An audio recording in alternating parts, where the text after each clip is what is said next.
Bienvenidos sean todas y todos a STRM Noticias, y en esta ocasión estamos en el marco de la 39ª reunión del Consejo Ejecutivo de la CCA, la Confederación Sindical de las Américas, que es la más grande en todo el continente y que es parte de la Confederación Sindical Internacional, que tiene afiliados y afiliadas en todo el mundo.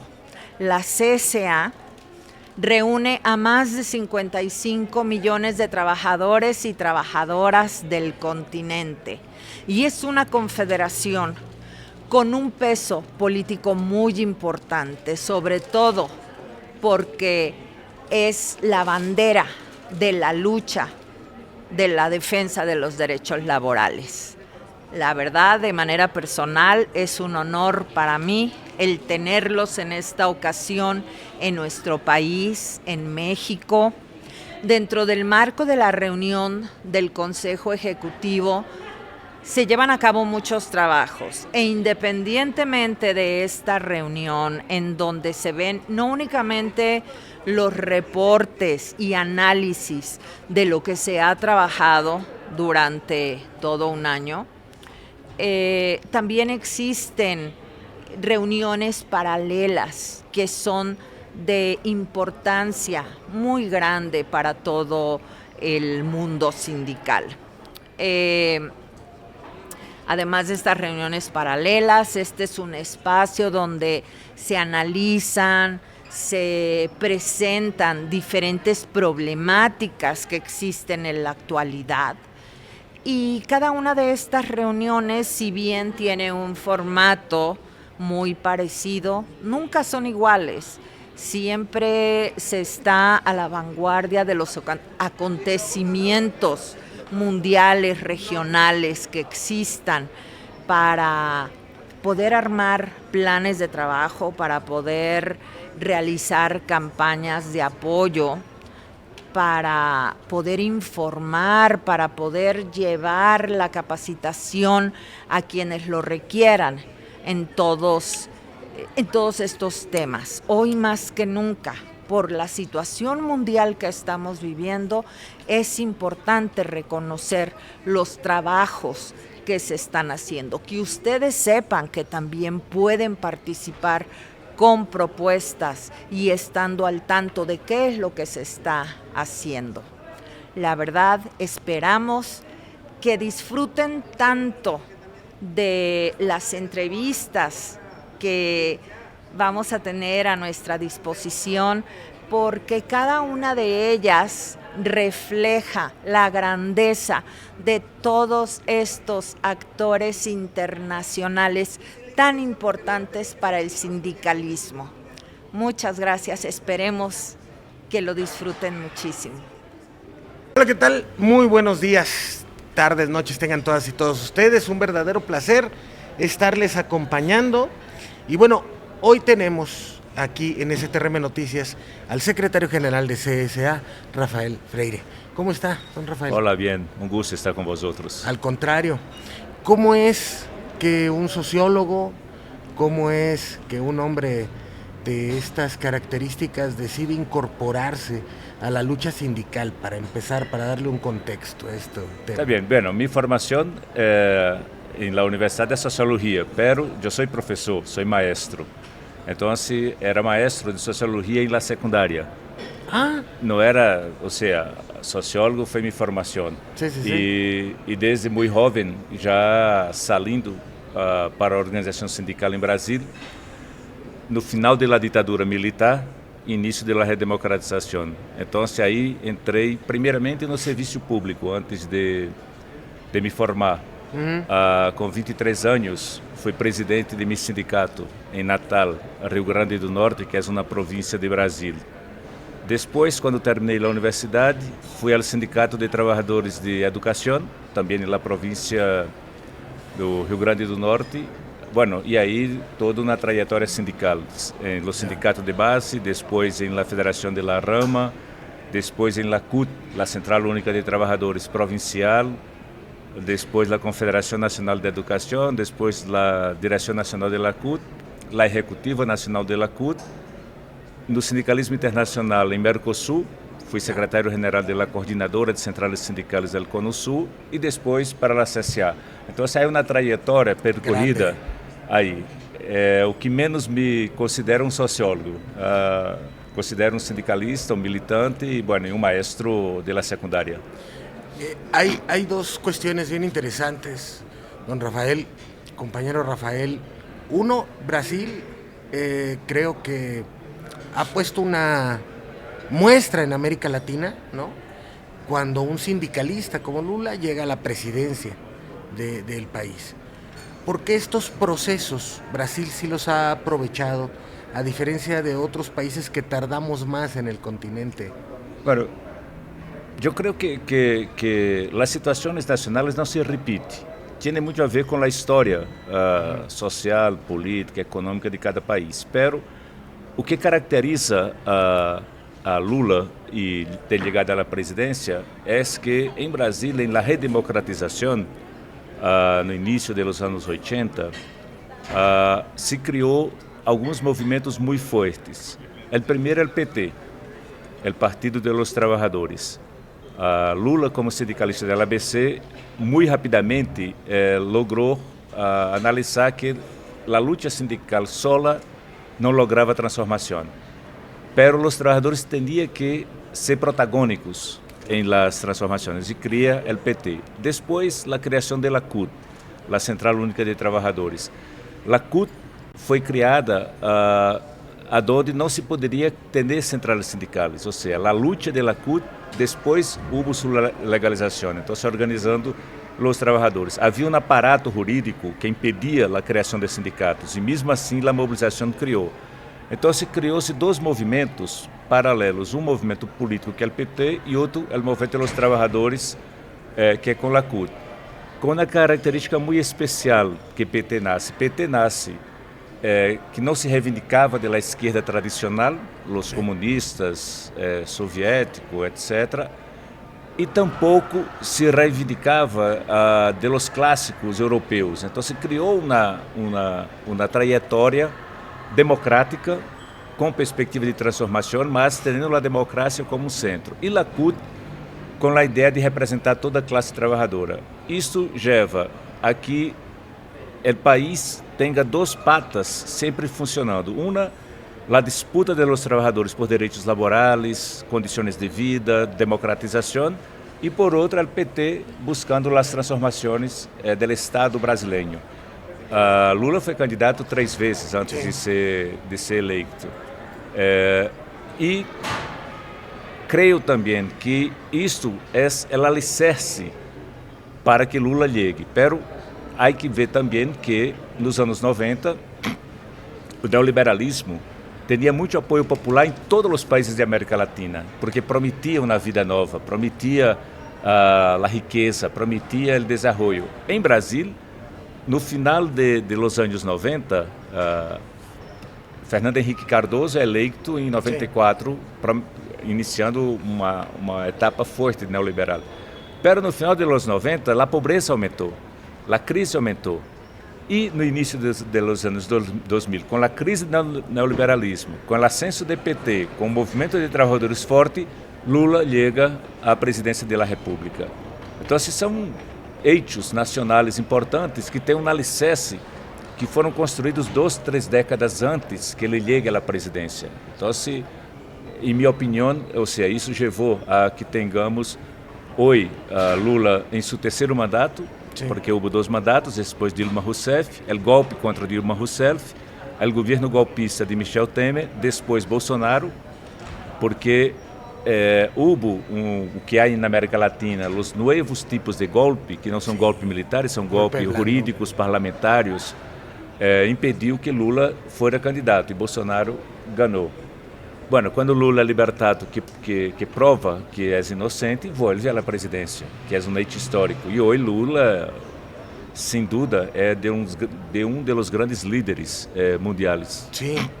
E por outro lado, também, compañero Rafael, insisto en esta parte, Brasil ha sido muestra efectivamente con esta movilización mencionaban algunos especialistas acá en México que algo que llevó a Dilma al impeachment que le hicieron en aquel momento fue la desmovilización de la gente, ¿no? Que se sentía que había sacado a mucha gente de la pobreza Lula en su último mandato, se desmoviliza la gente y llega la derecha, el golpismo y después este fenómeno de Jair Bolsonaro que pareciera que se replica en Argentina. ¿Qué está pasando en América Latina con la clase trabajadora y el hecho de que la derecha esté avanzando con este tipo de golpes blandos o de manual, como también se les conoce? Está bien.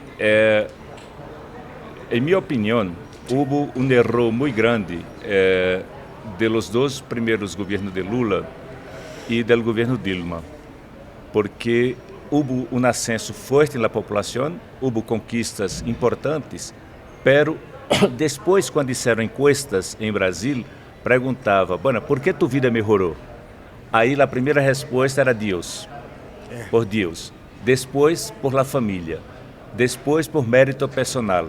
Ou seja, não logramos conectar com a população que sua melhora de vida devia-se a uma política pública de Lula. Então, aí é um hecho muito importante, porque a vida da gente melhorou, o emprego melhorou, os salários melhoraram, as pessoas pobres entraram na universidade, pero não se via isso como na política pública, mas sim por obra de Deus, de la família ou mérito personal. Então, isso é um erro de comunicação forte. A outra coisa que está vinculada a los golpes é o fim de um modelo político de pós-guerra, que é a democracia liberal ou a democracia formal, que já não responde às necessidades da gente. E aí qualquer aventureiro se apresenta como alternativa e logra. Então, houve também uma campanha muito forte da antipolítica, não da antipolítica, da mentira, de maneira muito forte. Criou-se um mito que tudo que é da estrutura é malo e tinha que romper com tudo, e aí a extrema-direita navega nessa situação, porque também não logrou entregar à população uma melhora de vida concreta. As pessoas não viam em la democracia como um modelo que solucionava seus problemas. E aí alguém que chegava atacando isso logrou vencer. Agora, isso não é um fenômeno somente na América Latina, isso é um fenômeno mundial, está em Europa também. Claro. E, por exemplo, quem imaginaria que Donald Trump fora reeleito? Contudo, está eleito Donald Trump. Eu creio que a diferença fundamental em Brasil é que logramos derrotar 6 anos depois, porque é 2 anos de Michel Temer e 4 de Bolsonaro, logramos derrotar a extrema-direita em el governo. Agora, a extrema-direita está presente em Brasil. Sim. Em la maioria do parlamento, é um parlamento de direitas. Creio que é um dos parlamentos mais conservadores que há desde a República. Agora, esse fenômeno é importante compreender, porque o contrato social do pós-Segunda Guerra Mundial terminou. Sim. Então, há que reconstruir novas formas de relações bajo uma nova forma de democracia para que a população não caia em aventuras que só pioram sua vida. Milei é um exemplo muito caro. Milei hizo sua campanha contra as castas. Então, todo político, alguém que tinha emprego formal era considerado uma casta. Hoje, a população está vendo que está voltando com a reforma laboral, por exemplo, ao século XIX. Então, é um fenômeno que devemos enfrentar de maneira conjunta. E aí sim, cresce a responsabilidade de Brasil com Lula, cresce a responsabilidade de Colômbia e cresce muitíssimo a responsabilidade de México aqui com o governo Cláudia. ¿Qué responsabilidad tiene la CCA para poder generar un proceso de unidad de la clase trabajadora? Porque tenemos, sí, trabajadores organizados, pero somos los menos ante la gran población latinoamericana, ¿no? De trabajadores informales, de trabajadores de plataformas, donde las plataformas tienen un emporio de semiesclavismo, pero ves sobre todo a los jóvenes que reparten en plataformas como Didi, Uber, entre otras, diciendo, no, es que soy libre, ¿no? de estar en la calle, andar en moto o en bicicleta y repartir, pero dejan a un lado los derechos laborales básicos que se encuentran en las cartas magnas. ¿qué responsabilidad tiene la CSA para repartir este mensaje de la necesidad de organizar a la clase trabajadora? Sí, muy importante esse tema, essa pergunta. A primeira coisa é ubicar que tipo de sindicalismo devemos fazer hoje. Então, há que ser um sindicalismo que, además de los temas laborales, pueda disputar, pueda defender um tipo de sociedade que é diferente. Então, é um sindicalismo que consideramos sociopolíticos. Não somos independentes dos partidos, de los governos, pero não somos neutros e não somos indiferentes. Então, a primeira coisa é isso. A segunda coisa que pensamos muito fortemente é debater o fortalecimento da organização sindical. Nós outros sempre dizemos, nossa estrutura sindical é uma estrutura sindical de 50 anos atrás ou mais. A classe trabalhadora que fundou essa estrutura sindical já não existe. Existe uma nova classe trabalhadora, como tu falaste, informais, plataformas, emprego por conta própria e etc. O que a CSE está sendo? Debatendo dentro das Américas, em especial América Latina e Caribe, como fortalecemos as estruturas que existem hoje, mas como criamos estrutura sindical para absorver esta classe que está fora. Agora, nós não podemos mitificar o trabalho informal. Nós queremos organizar o trabalho formal para formalizá-lo. Queremos volver ao tema do emprego.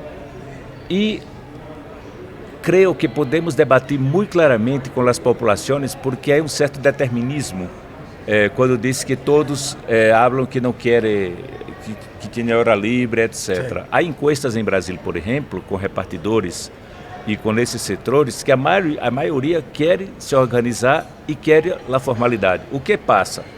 Tu tens um setor aí disto que habla essa coisa e a prensa sobredemasiona. Então você cria como se fosse na realidade total, mas não é bem assim. A outra coisa que não podemos olvidar é que o modelo econômico que temos empurra a juventude a esse tipo de trabalho e disputa todos os dias a ideia que ele é livre. Agora, no primeiro acidente que tenha um repartidor, o primeiro problema de saúde que tenha, ele vai ver que está desprotegido e que não é tão livre assim. E qual a liberdade que tem um chico que tem hambre, com uma mochila na espalda, levando comida para distribuir, trabalhando 12, 13 horas por dia? Ou seja, que liberdade é esta? Então, creio que os sindicatos têm que tentar ligar a este conjunto da população trabalhadora para demonstrar claramente que é a necessidade de se organizar e de formalizar. Então, a CSE tem uma tarefa importante na América Latina, que é como estimulamos nossas afiliadas e fraternas a assumir essa demanda, não se contentar com a estrutura que temos hoje. E aí a unidade é fundamental. Aí há dois tipos de temas que devemos enfrentar. Primeiro, é o modelo econômico que genera emprego, formalidade e direitos, disputar esse modelo econômico. Depois, que relação política há? A extrema-direita destrói, não tem projeto. Então, a CSE tem um rol fundamental de estimular, criar esta unidade e as condições para que esse debate e organização possa ser hecha dentro da América Latina e do Caribe. Com que se queda desta 39ª, de este 39 Congreso del Ejecutivo de la CSA? ¿Qué es lo que se llevan de México y lo que viene para estos meses subsecuentes para el siguiente año? La primera cosa que salimos aquí de nuestra reunión del Consejo Ejecutivo es que estamos contentos con el primer logro, poner México en América Latina y América Latina en México. El sindicalismo mexicano aquí presente tiene muito claro que tem que aumentar sua participação dentro do sindicalismo latino-americano e caribenho. Isso é um primeiro logro, e também saber que o sindicalismo latino-americano pode vir a México, porque se vamos a Centro-América ou a América do Sul, Cono Sul, etc., quando miramos a México, miramos muito associado a Estados Unidos, incluso por TEMEC, né, pelo Tratado de Livre Comércio México, Estados Unidos e Canadá. Só que a classe trabalhadora tem que perceber que México é a América Latina. Então, esse é um logro importante. O segundo logro importante que salimos de aqui é definições muito claras de como enfrentamos o período político atual, de defesa da democracia, de combate à extrema-direita, de fortalecimento dos processos democráticos. O terceiro ponto que salimos desta reunião é com plano de ação do que vamos fazer em 2026. Então, aqui, o Sindicalismo das Américas sai com plano de ação, com iniciativas, com fechas, com um plano operativo, vamos chamar assim, para atuar de maneira conjunta.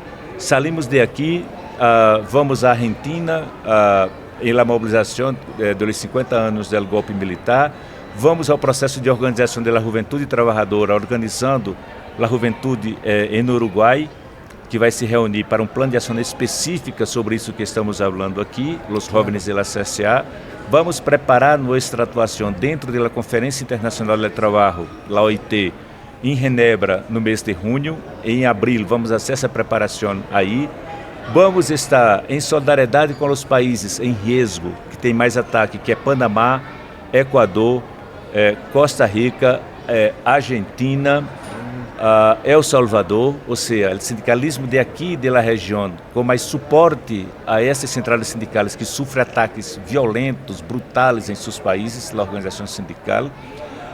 E saímos também com a ideia de debater alianças sociais importantes, o sindicalismo com outros movimentos sociais dentro da CELAC, a Comunidade de Estados Latino-Americanos e Caribenhos, a relação do sindicalismo latino-americano com a África. Aqui ratificamos um plano de trabalho da CSA com a CSI África de maneira conjunta, tema de migrações, tema da informalidade, o tema do combate ao racismo, o tema da participação dos jovens, participação das mulheres, do desenvolvimento nacional. Estamos trabalhando junto com os africanos. Salimos de aqui também com uma mensagem clara que essas alianças sociais tinham que ser um diálogo diferente com setores políticos, juntar esses setores democráticos da região em defesa da democracia. Salimos dessa reunião de México preparando o encontro latino-americano e caribenho por la integração dos pueblos que queremos fazer em novembro em Montevideo, com a presença de Lula,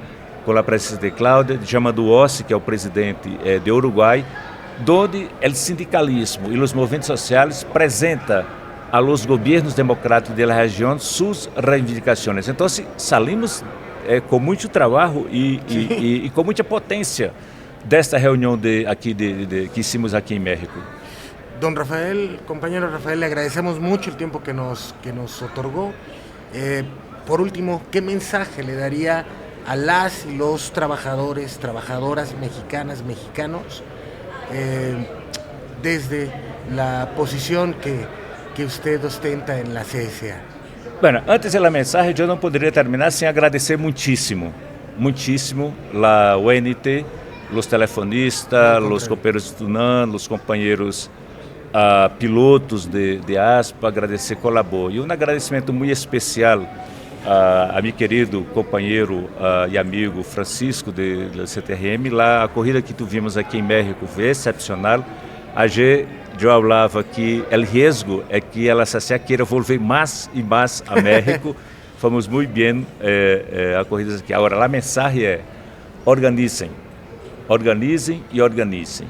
E, por favor, deixem as pequenas diferenças de lado e miramos a los trabalhadores. Eu falei aqui na reunião, quando nossa vida está difícil, lá em Montevideo, em la CSA, eu salgo a caminhar nas calles e miro os trabalhadores na calle, miro o que a população está passando, miro como está a pobreza. Então, as diferenças sindicais são pequenas frente à necessidade do povo. Então, organizar, defender direitos e criar unidade. Y México puede mostrar que eso es posible. Y muchas gracias. No, al contrario, don Rafael, muchas gracias a usted. Dale. Bienvenido a nuestro. Gracias. Gracias. Compañera Cristina, ¿cómo está? Comisiones Obreras. Pues muy bien. ¿Cómo les? Fantásticamente bien en México y por lo que se refiere al ámbito sindical, pues muy contentos de poder estar acompañando a la CSA como habitualmente. Nos invitan siempre a sus consejos y siempre que podemos venimos, pues porque es un espacio de solidaridad, de cooperación en el que nos sentimos muy a gusto, siempre muy bien recibidos y contentos de estar aquí. No, muchísimas gracias. Y vamos empezando con el punto de cómo está España.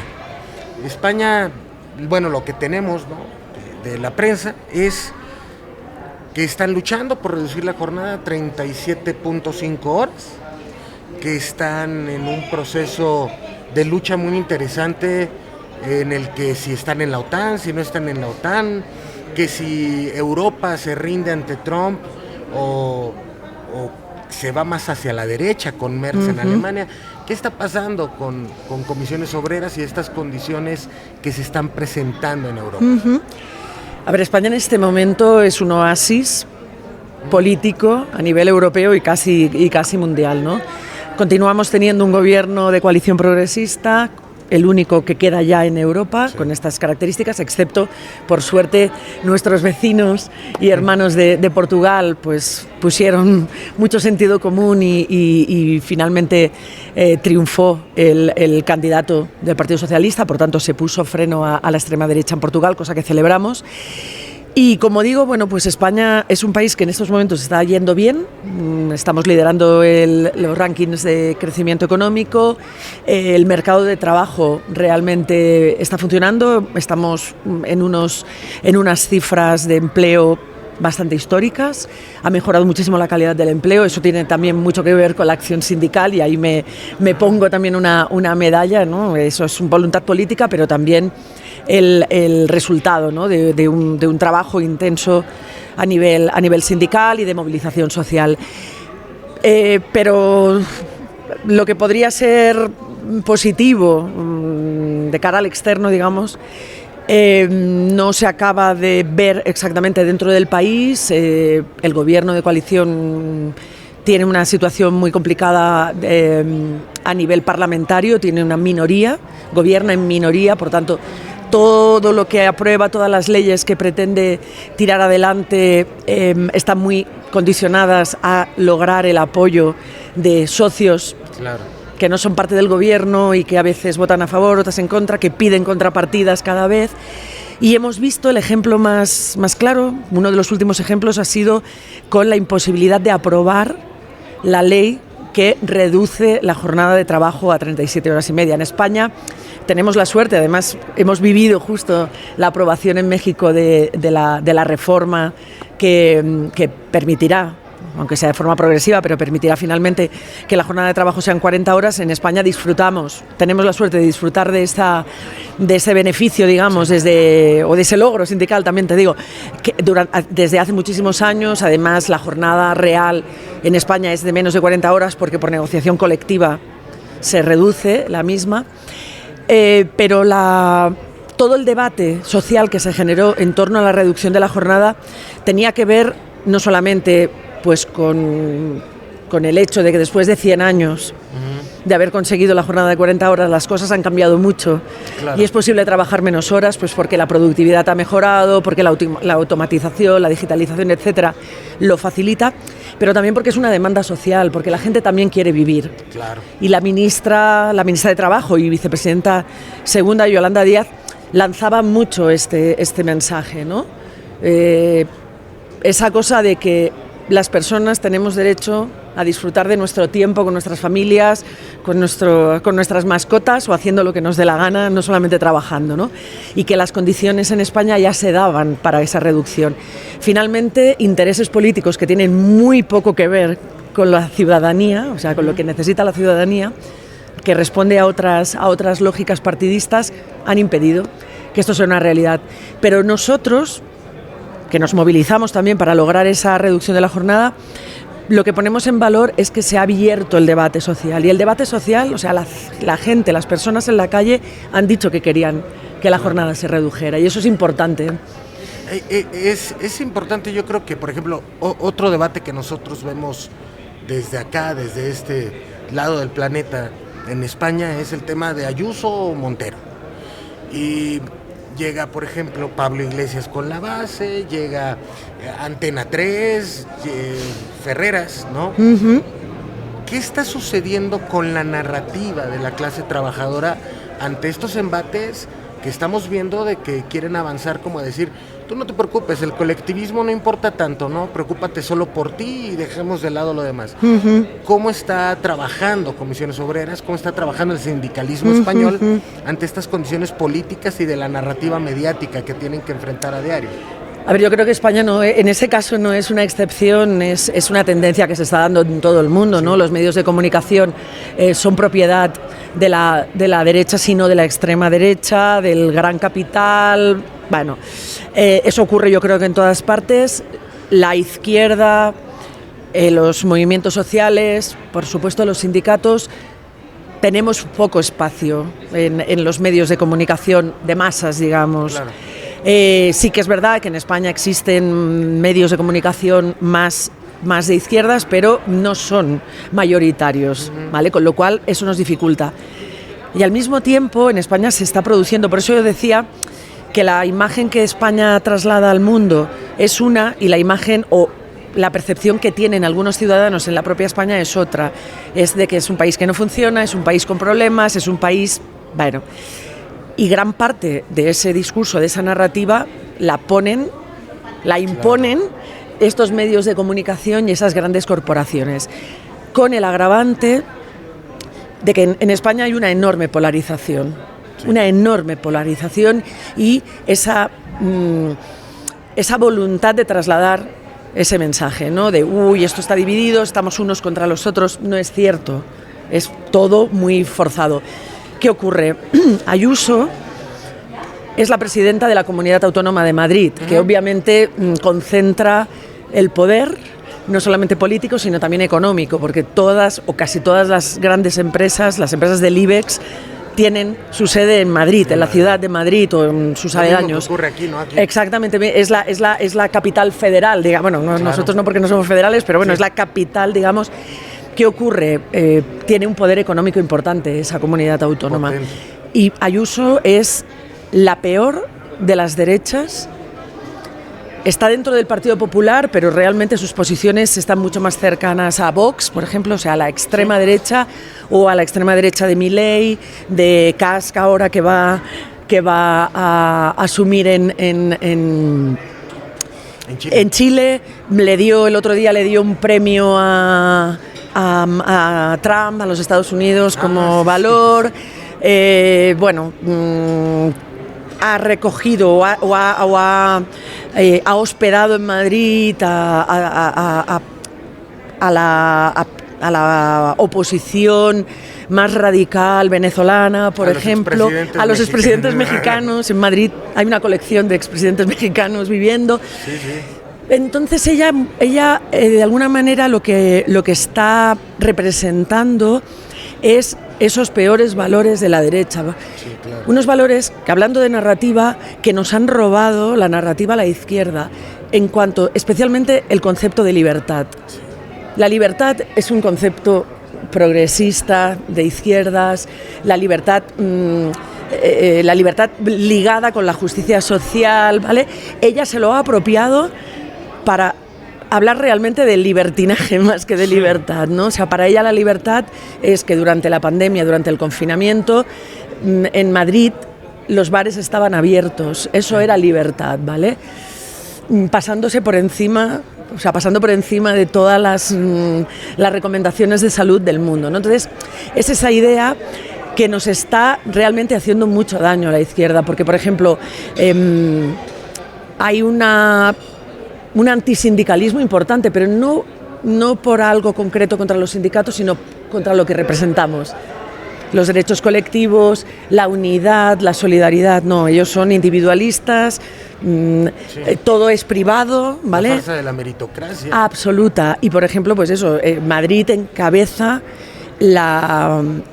es el lugar del mundo donde más privatización de la sanidad hay, también es probablemente el lugar donde la sanidad tiene peor calidad. Tú sabes que en España tenemos la grandísima suerte de tener un sistema público, gratuito, de salud, que es la envidia del mundo, o sea, extraordinariamente bueno. Bueno, esta señora ha conseguido cargarse el sistema público para darle el negocio a sus amigos y sus familiares, con clínicas privadas, con servicios privados de salud. ¿Para qué se llevan a Calderón y a Peña? ¿Es el mismo modelo?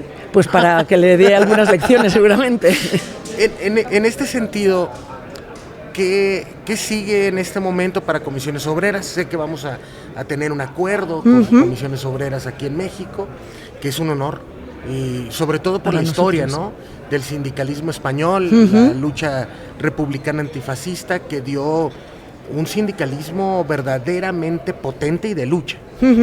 Pero ¿qué sigue en este momento para la clase trabajadora en España ante el embate que están teniendo en Europa, ¿no? Un Macron que a pesar de tener bajo su mandato a una de las naciones europeas más potentes, igual que Merz, ¿no? Un hombre que viene de la banca privada y que él entiende de ingresos y egresos, pero pues, un gobierno no se basa en ingresos y egresos. Y que, por ejemplo, Alemania tenía uno de los mejores sistemas de pensiones y hoy Merz dice, ¿saben qué? Ya no podemos, esto no es, vamos a romperlo. No es rentable. ¿Qué sigue para Comisiones Obreras? ¿Cómo defender esas luchas que son admirables? Que es curioso, pero es lo que menos se comenta de España. Ajá. Los derechos laborales con los que cuentan los españoles. ¿Qué sigue para el sindicalismo en España? A ver, nosotros tenemos, te comentaba, ¿no? el ataque contra el sindicalismo, sobre lo que representamos. Nosotros tenemos la suerte de tener muy blindada la legitimidad sindical. Nosotros incluso en la Constitución española hay 2 artículos de la Constitución que reconocen a los sindicatos más representativos como interlocutores en el diálogo social para aquellas materias que no son de las que somos competentes, ¿no? Todos los temas laborales, pero también temas de salud, temas de pensiones, temas de educación, ¿vale? Porque entendiendo que esos son derechos sociales y derechos de las personas trabajadoras. Pero además tenemos una ley orgánica de libertad sindical que también, de alguna manera, pues protege nuestra actividad, o sea, garantiza que podamos llevar a cabo nuestra actividad. Eso ha sido muy importante y eso ha contribuido muchísimo a muchas de las mejoras laborales que tenemos en España. Sí que es cierto que durante muchos años, de hecho, desde la democracia, todas las reformas laborales que se han producido en España han sido nefastas para los trabajadores. Han respondido a otras dinámicas. Algunas veces han sido condicionantes europeos y otras veces han sido los propios gobiernos, incluso del Partido Socialista Obrero Español, con importantes recortes para los derechos. La única reforma laboral que ha sido realmente beneficiosa ha sido la última, ¿vale? Y esa además fue fruto de un acuerdo social con empresarios y con sindicatos. O sea, eso no hay legitimación mayor que la que te da que los interlocutores sociales, que empresarios y trabajadores te estén legitimando esa reforma. Entonces, esos logros que han sido muchos y muy importantes, antes te comentaba, el mercado de trabajo español ha mejorado mucho, no solamente en empleo, en número de empleo, sino en calidad. En calidad de empleo. España era el país de la Unión Europea que tenía mayor temporalidad de la contratación. O sea, en España había una precariedad laboral impresionante porque la gente no podía tener proyectos vitales, porque tenía contratos de días, de semanas, de meses, ¿vale? Ahora se ha conseguido estabilizar mucho más esa contratación. Nos quedan todavía muchos elementos por mejorar, pero todo esto que te estoy diciendo, que son mejoras, el salario mínimo interprofesional ha subido, estamos en 1.200 euros al mes por 14 pagas, ¿no? Sí. Se han logrado cosas increíbles, el escudo social durante la pandemia, los expedientes de regulación temporal de empresa que permitieron mantener el empleo en España, cosa que en España cualquier pequeño trastabilleo de la economía significaba destrucción masiva de empleo. Sí. La pandemia, que fue terrorífica, no lo hizo. Todas estas cosas tan buenas y en las que el sindicato, Comisiones Obreras, hemos sido parte, no trascienden lo suficiente. Las personas a veces somos poco agradecidas con ¿sabes? En reconocer esos méritos. Y por eso te preguntaba de la narrativa mediática, porque creo que ha sido un embate terrible para el sindicalismo en España. O sea, ustedes impulsan una reforma que beneficia a millones de trabajadores españoles, van al Congreso, la logran, un acuerdo tripartito, ¿no? Entre gobierno, empresarios, y los medios, ni el país, el mundo menos, se quedan callados, ¿no? Sí. Lo que a mí me sorprende es que, por ejemplo, el periódico Público también quedó callado, no dijo, o sea, fue un acuerdo. Bueno, incluso hubo una parte de la izquierda que le quitó valor a la reforma laboral argumentando que no se había conseguido incrementar el coste del despido, que está claro, o sea, nosotros queremos que el despido en España tenga un coste más elevado para desincentivar el despido, pero éramos conscientes de que estas cosas había que hacerlas etapa porque los empresarios nunca hubieran estado de acuerdo con esta medida, entonces preferimos ir avanzando, pero siempre te sale esa... Y luego está España, nosotros tenemos miedo, tenemos una enorme preocupación de que pueda haber un cambio radical en el curso político, es decir, unas elecciones puedan llevar al Partido Popular y a Vox al gobierno. ¿Sería una posibilidad? Sí, es una posibilidad clara, porque además, a diferencia de otras derechas democráticas en Europa, como por ejemplo en Alemania, por ejemplo, o en Francia, en España el Partido Popular ha decidido romper el cinturón sanitario contra la extrema derecha y está pactando y está dispuesto a pactar y está dispuesto a asumir algunas de los mensajes y de las propuestas de Vox en gobiernos autonómicos. Ya ha gobernado con Vox y lo va a seguir haciendo. Entonces ese riesgo es inminente. Como sean capaces de ganar las elecciones, van a unir fuerzas y van a conformar un gobierno. Entonces, todos estos años de lucha, de logros, de avance, o sea, España en este momento es un país avanzado. Claro. Puede irse todo por el sumidero. Sí. ¿Por qué? Pues porque la extrema derecha ha conseguido, y ahí todos tenemos parte de culpa, pero ha conseguido hacerse un espacio entre la clase obrera. No tanto tal vez como en Francia, que ha sido extraordinario, o en Italia. Sí, No hay tanta gente de extrema derecha en Italia ni en Francia. O sea, por ejemplo, la extrema derecha en Francia y en Italia es un poquito más, de un nivel un poquito más bajo que el español. En España es una élite la extrema derecha. Son los que ganaron la guerra, son los hijos ¿no? Son los hijos de los ganaderos, los toreros, los cazadores, ¿sabes? O sea, es esa élite. Y yo puedo asegurarte que en España no hay tantos millones de personas en esta situación de élite. O sea, es que hay personas de clase trabajadora que han votado a la extrema derecha. Y ese es un riesgo que tenemos que asumir. Y sindicalmente lo intentamos trasladarle a la gente esa... Porque ellos juegan mucho con los sentimientos, ¿no? Con la desesperación. Por ejemplo, en España ahora tenemos un problema que es común, pero extraordinario con la vivienda. Extraordinario, o sea, la burbuja inmobiliaria del momento se ha llevado por delante. Bueno, ¿qué ocurre? Bueno, pues hay mucha gente que sabe que no va a conseguir un piso, hay muchos jóvenes que saben que no van a poder salir de su casa hasta los 40 o los 50 años.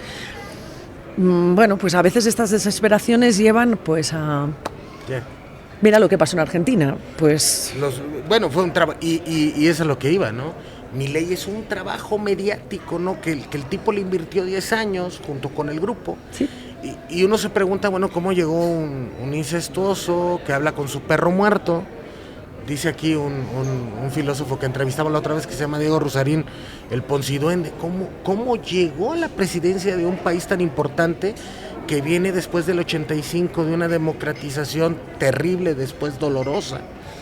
Y a veces en España lo que nos preguntamos, vaya, pues aquí a México llegaron muchos españoles en el 38, 39, muchos de nuestras familias son parte de estos exiliados republicanos. Pero entonces, ¿hacia dónde debemos caminar? Con conciencia de clase, que eso es fundamental. En resumen es el tema, ¿no? Ese es fundamental. Porque creo que no hay nada peor que clase obrera que defiende a la patronal. Sí, no hay peor traidor a la clase, ¿no? ¿Qué tenemos que hacer y hacia dónde tenemos que caminar? ¿Y qué nos queda de este encuentro de la CSA? Mira, de este encuentro, como en general, ¿no? De todos estos encuentros que tenemos, yo creo que reforzamos esa idea de la unidad sindical. Claro. ¿Vale? Ayer se presentaron unos casos muy dramáticos que se están viviendo en la región. Y Panamá. Panamá es terrorífico, Honduras va a volver a ser una situación terrible. Bien, El Salvador, Argentina, etcétera.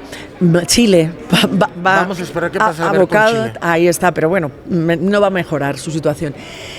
Y eso nos permite pues hablar entre todos, unir fuerzas, el hecho de que sindicatos europeos estemos aquí también, que formemos parte de la red de cooperación, creo que es importante, ¿no?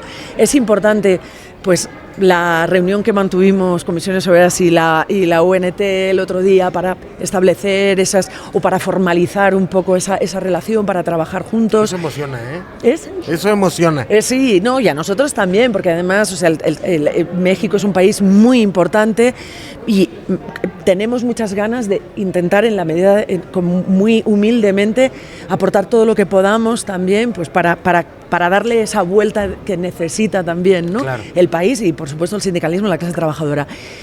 Eso es lo que nos importa. O sea, yo creo que la enseñanza que sacamos de este encuentro es esa. Pero además nosotros estamos muy concienciados con el tema de la extrema derecha. Cuando en España todavía era una amenaza, nosotros ya empezamos a ponernos muy serios con esta cuestión. Había parte de la izquierda que decía, no, en España no pasará, porque tuvimos una dictadura de 40 años. Bueno, no pasará, ¡pam! Argentina también tuvo una dictadura, etcétera, etcétera. Y nosotros queremos incidir en aquello en lo que nosotros somos expertos y en aquello en lo que nosotros estamos presentes, que es el mundo del trabajo, que es los centros de trabajo. Claro. No queremos hacer discursos porque ya hay grandes académicos, grandes pensadores, ya está. Está todo estudiado, está todo analizado. Nosotros lo que queremos es ir ya a la práctica. Tenemos una red sindical con los compañeros de la CGIL de Italia y con los compañeros de la CTA de Argentina, de la CTAT, trabajadores de Argentina, la CUT de Brasil y la CUT de Chile. Y hemos contado también con la participación de la TUC británica en un proyecto para combatir a la extrema derecha desde los centros de trabajo, porque estamos en todos los centros de trabajo del mundo, en mayor o menor medida, con más libertad o con menos, pero estamos en todos. Y en los lugares de trabajo la gente pasa gran parte de su vida, por tanto, convive, intercambia, y en los centros de trabajo se produce o se alimenta mucho discurso de odio. Sí. Y en los centros de trabajo hay de todo, y corren fakes, bulos contra la migración, contra las mujeres, contra el cambio climático, muchas cosas que a priori no tienen valor, es la conversación de bar, aquello que dices cualquier animalada, sí, claro. Pero sí que la tienen. Sí. Y hay gente a la que le llega, le hace, incluso le puede hacer cambiar el voto. Entonces lo que estamos haciendo nosotros es, tenemos un proyecto que ya hemos hecho en varias empresas, con nuestros delegados, se generan unos espacios de debate sobre un tema, una frase. Las mujeres están pasando, ya han conseguido la igualdad, pero ahora ya no sé qué quieren. Por ejemplo, es otro tema. Por ejemplo, o los migrantes nos están quitando el trabajo, por ejemplo. Y a partir de ahí se genera debate y lo que queremos es que nuestros delegados tengan argumentos contra este discurso. Sabemos que es una gota en un mar, pero tenemos que hacerlo, tenemos esa obligación, somos responsables, porque además hay una cuestión de clase importantísima que a veces se nos olvida. Y profunda. La extrema derecha trabaja para el capital, en mayor o menor medida trabaja para el capital. Les molestamos, les estorbamos, porque les ponemos pegas a conseguir beneficios ilimitados, ¿vale? Y ahí tenemos que estar, y ahí es donde tenemos que dar la batalla. Y en este sentido, cuantos más sindicatos seamos capaces de trabajar en esta línea. Formación. Nosotros consideramos que la formación es fundamental. Incluso formación en ideología. Sí. Compañera Cristina, pues le agradecemos muchísimo. A vosotros. Y pues emocionante que podamos acercarnos todavía más, y te agradecemos muchísimo. ¿Algún mensaje que gustes dar a las y los compañeros que nos van a ver? Pues mira, el mensaje que sí que me gustaría lanzar es que hay una gran oportunidad para el sindicalismo mexicano, obviamente mucho espacio por recorrer, y que vamos a estar con vosotros para lo que podamos seros de utilidad. Muchísimas gracias. A ti. Bueno, estamos aquí en el marco del Consejo Ejecutivo de la CSA, el 39 Consejo Ejecutivo de la CSA, y tenemos el gusto de compartir cámaras y micrófonos con nuestro compañero de Comisiones Obreras, Félix Ovejero. Muy buenas tardes, ¿cómo estás? Muy buenos días. ¿Qué le ha parecido este Congreso en México? ¿Qué experiencias ha tenido las comisiones obreras en este espacio? Para nosotros, que la Confederación Sindical de las Américas realice su principal reunión después del Congreso en México es muy relevante, porque ayuda a visibilizar el nivel de reformas laborales o que tienen impacto en los trabajadores y trabajadoras en México, y luego sitúa al movimiento mexicano, al movimiento sindical mexicano, donde tiene que estar, que es en la primera fila del movimiento sindical americano, y un sindicalismo fuerte y de vanguardia, como siempre lo ha sido a lo largo de la historia de México. Compañero Félix, hay condiciones muy complicadas en las que tanto en Europa como en América Latina vemos un avance de la ultraderecha. ¿Qué nos corresponde a la clase trabajadora impulsar para frenar el avance de estas políticas que terminan siendo, si me permite el término, terminan siendo dañinas para la clase trabajadora en su conjunto? Pues mira, hemos estado hablando hace unos momentos de este tema con unos compañeros telefonistas, con el secretario de Juventud, y lo que tenemos que hacer es tener una estrategia común y luego adaptarla a cada una de nuestra realidad. Les he explicado un proyecto que es redsindical.org, donde estamos trabajando con CGIL Italiana, con la CUDE Chile, con la CTA de los Trabajadores de Argentina, con otras organizaciones de América Latina, con las organizaciones sindicales británicas, para intentar elaborar una estrategia desde los centros de trabajo. Nosotros, los sindicatos, estamos en todos los centros de trabajo en el mundo, y ahí es donde tenemos que disputar el discurso y la agenda de la extrema derecha.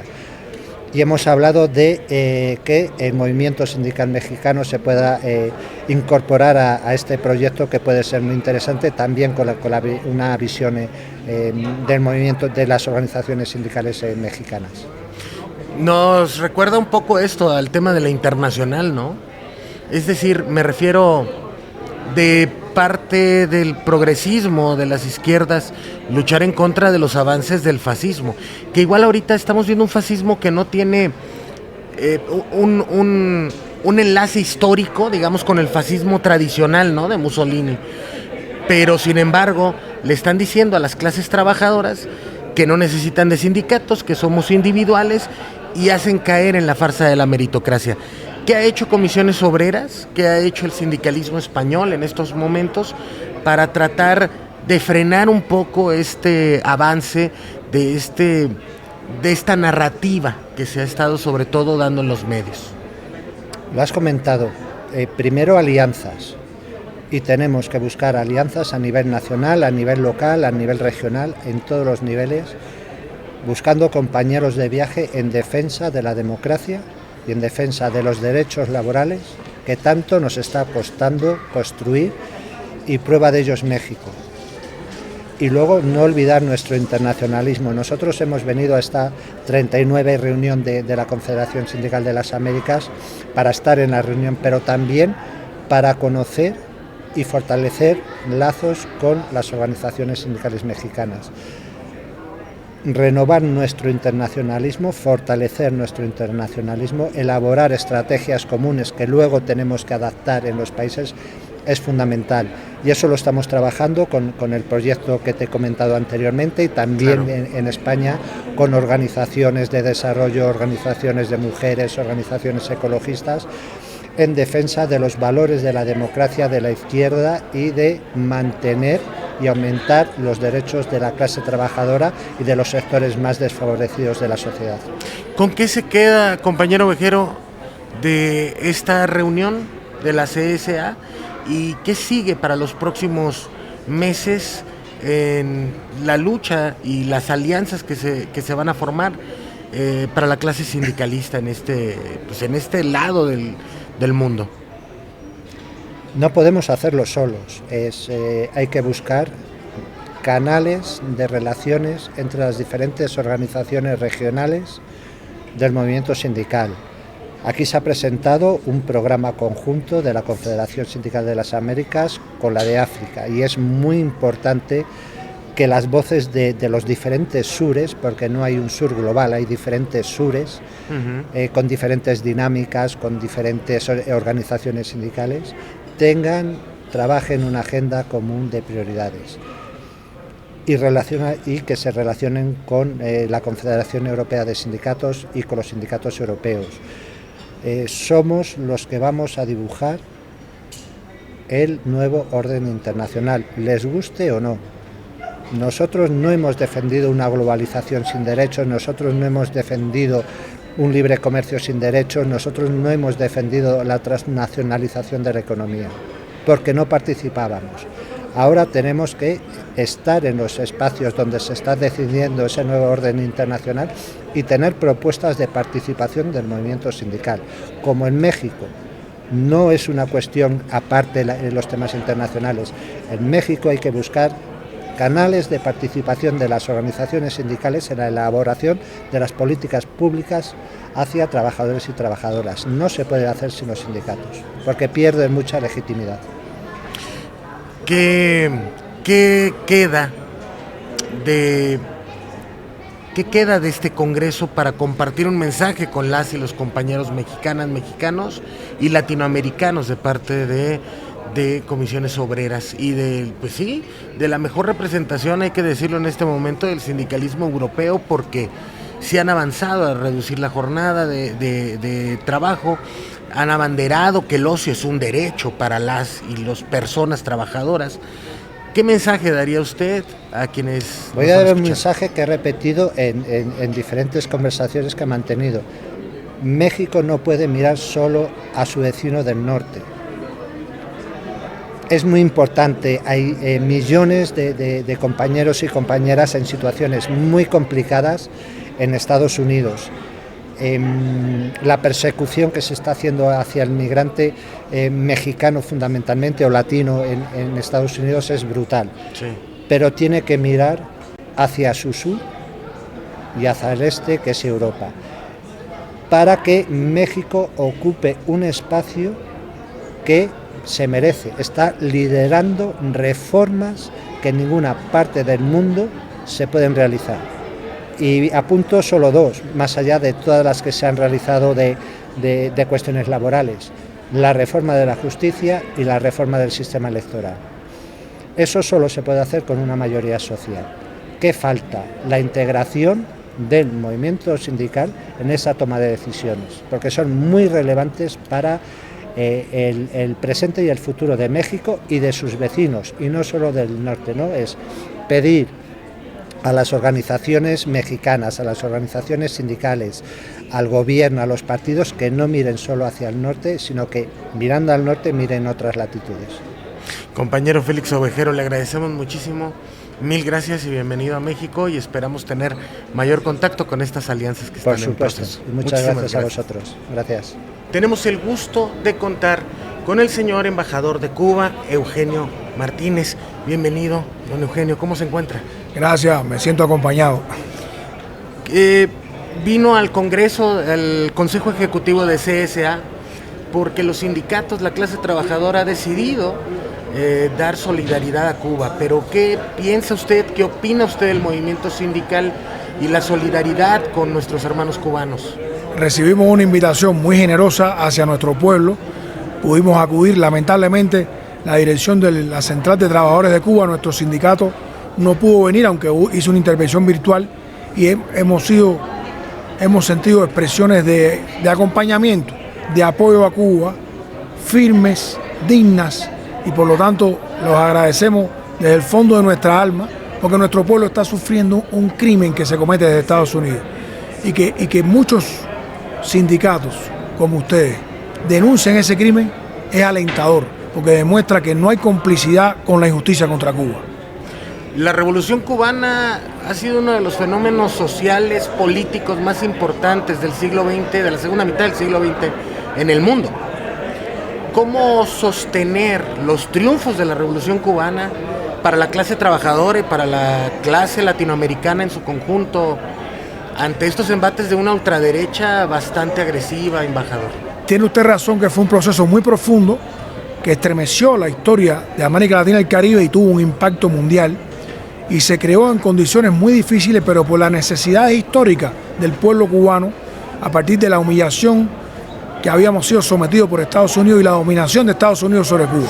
Ese proceso tan profundo le ha permitido resistir un bloqueo terrible de más de 60 años y todo tipo de agresiones desde el imperio más grande de la tierra, militares, económicas, mediáticas, intentos de aislamiento. Y este último momento, esta última etapa, en el que el último presidente de Estados Unidos, en un año que lleva en el cargo, ha tomado más de 26 medidas terribles contra Cuba, incluido la del 29 de enero, que impone arancel a quienes exporten combustible a Cuba, intenta terminar con ese proceso profundo y de tanto arraigo internacional.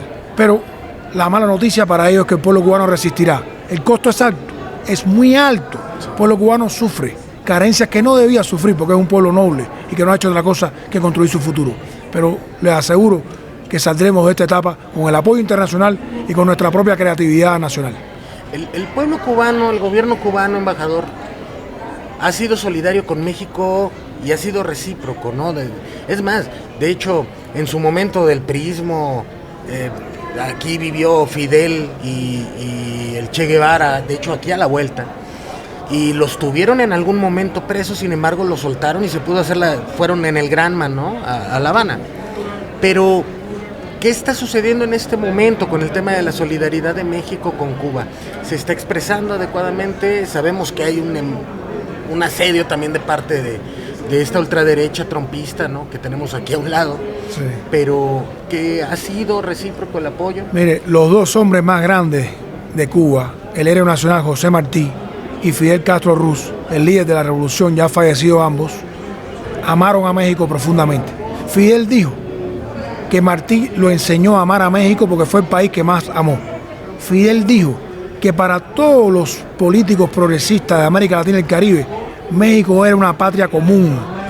Todos los hombres progresistas de América Latina creen que México es el lugar donde van a encontrar refugio, apoyo. Y los cubanos lo encontraron. Como usted dijo, de aquí salió Fidel y su grupo para iniciar la revolución cubana. Y solo fue posible porque recibió apoyo del pueblo mexicano, de gente humilde, inteligente y digna que avisoraron que era un liderazgo fuerte que transformaría la historia de América Latina y del Caribe.